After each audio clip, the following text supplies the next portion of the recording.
Imagine you're in a conversation with a group of friends and someone asks, "Can we believe in God since we can't see Him?" What would you say?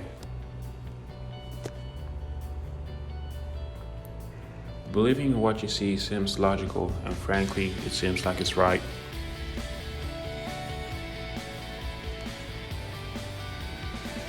Whenever someone says that, how can you believe in God if you can't see Him? Remember these three things.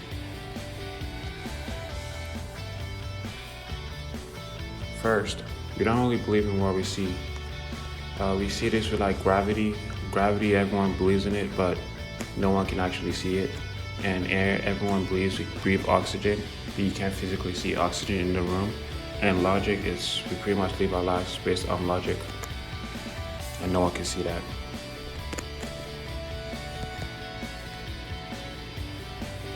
Second, by definition, God can't be seen.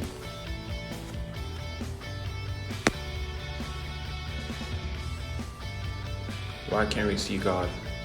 Well, the Bible says God is a spirit, and we all know you can't see spirits. So that's why we can't see God.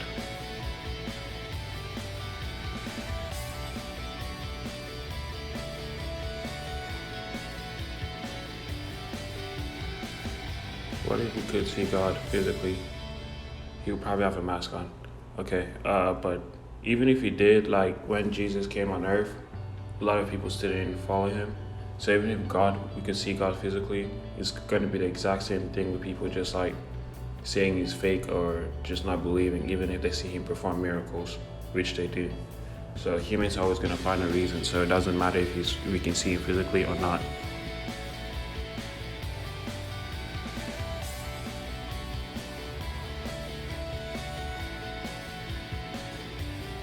We see God every day in His creations and miracles. Like I was saying, every day, like in the hospitals, you can see doctors who can explain why a patient comes out of a coma, or just like some injuries that people come back from.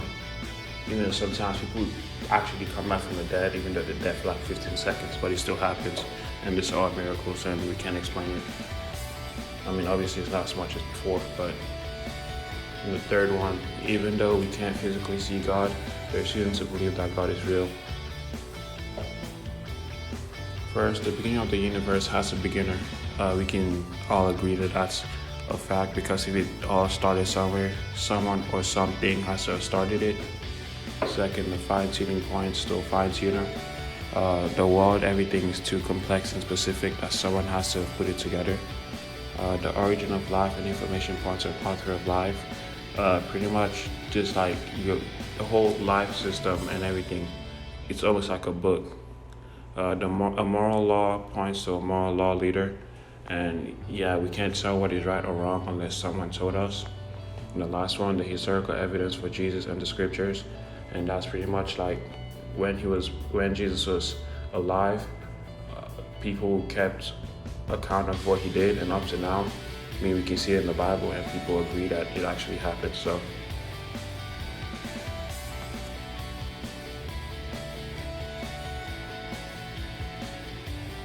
Okay, remember these three things next time someone says, "How do you believe in God if you can't see Him?"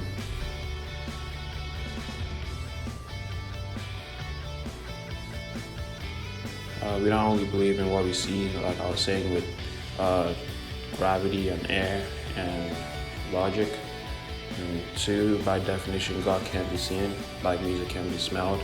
That's just an example, like you can't smell music. God is a spirit, you can't actually see spirits. And third, even though we can't physically see God, there's reason to believe that He exists. You can see with like the miracles and just the complexity of the world, and with the fine-tuning, and also the fact that the world had to start from somewhere, and that somewhere has to be someone or something. So God.